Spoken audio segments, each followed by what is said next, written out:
আরজিকর হাসপাতালের পর Panskura super speciality হাসপাতাল, আবার এক সরকারি হাসপাতালে ধর্ষণের মতো মারাত্মক অভিযোগ। গতবার পুজোর ঠিক আগে ঠিক এরকমই সময় কলকাতা উত্তাল ছিল আরজিকর হাসপাতালে কর্তব্যরত চিকিৎসকের ধর্ষণ খুনের ঘটনা নিয়ে। সেই ঘটনার এক বছর পেরোতে না পেরোতেই ফের উঠল সরকারি হাসপাতালের মধ্যে ধর্ষণের অভিযোগ জানিয়ে আবার আছড়ে পড়ল প্রতিবাদের ঝড়, আবার উত্তাল হলো রাজনীতি। তবে পরপর 2 বছরে ঘটে যাওয়া আরজিকর কাণ্ড এবং পাঁশকুড়া কাণ্ডের মধ্যে সাদৃশ্য শুধু এটুকুই নয়, মিল রয়েছে আরও।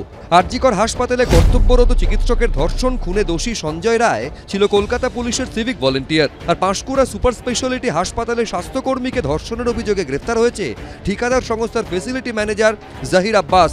অর্থাৎ কেউই স্থায়ী কর্মী নন, চুক্তিভিত্তিক।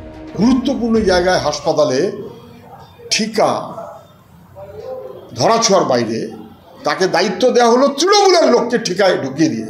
স্থায়ী চাকরি নিয়োগ ওসব করবে না, শুধু লুঠের কারবার করবে। পাঁশকুড়া কাণ্ডে ধৃত জাহির আব্বাসের বিরুদ্ধে এরকম অভিযোগ এই প্রথম উঠল এমন নয়। 2008 সালেও 8ম শ্রেণীর এক নাবালিকাকে ধর্ষণের অভিযোগ ওঠে জাহিরের বিরুদ্ধে। এই প্রেক্ষিতে অনেকের মনে পড়ে যাচ্ছে আরজিকর কাণ্ডে সাজাপ্রাপ্ত সঞ্জয় রায়েরও কুকীর্তির শেষ ছিল না। তার বিরুদ্ধে মুখ খুলেছিলেন পরিবারের সদস্যরাই। মেয়ে পরে অত্যাচারী করে তারপরে তো থানায় ডায়েরি করলাম। কি হয়েছিল মেয়ে কিছু নেই, যা ওখানটা ওরা মেরেছে, ওরা মারা পড় দিয়ে আমি এখানটা 3 মাসের বাচ্চা ছিল, খারাপ হয়ে গেল। ও ইনফ্যাক্ট ঘরেও থাকতো না, ও আসতো যেত ড্রিঙ্ক করতো। ওকে আমরা বাজে থেকে কঠোর শাস্তি দিতে চাইলে আপনারা দিন, যা ইচ্ছে করুন, কিন্তু দেহ পর্যন্ত দেবেন না। অভিযোগ ওঠা সত্ত্বেও আরজিকর কাণ্ডে সাজাপ্রাপ্ত সঞ্জয় রায়ের দাপট ছিল মারাত্মক। পুলিশের টহলদারি মোটরবাইক সে নিজের নামে বরাদ্দ করিয়ে নিয়েছিল।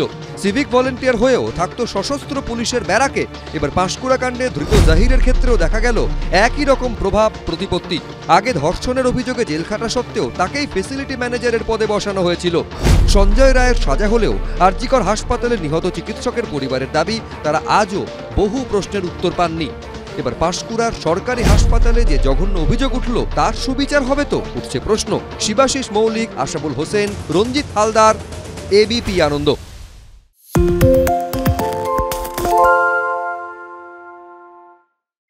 সত্য অন্তহীন, সত্যের খোঁজও তাই, সত্য সন্ধানে তাই আমরা অক্লান্ত, অকুতভয়। এবিপি আনন্দ নতুন ভাবনার প্রতীক, যা মনে মুক্ত, তথ্যে যুক্ত এবং যাবতীয় সীমানার বাঁধন থেকে মুক্ত। সীমা না শব্দটির মধ্যে লুকিয়ে আছে মানা শব্দটি, যেন চোখ রাঙানি এক অদৃশ্য বেড়াজাল, যা আটকে রাখে আমাদের এক ছোট্ট গণ্ডির মধ্যে। একমাত্র সঠিক খবরই গড়ে তুলবে এক মুক্ত সমাজ। সেই জগৎ গড়ার লক্ষ্যে কোনো সীমানার ঠুকুটি আমরা মানব না।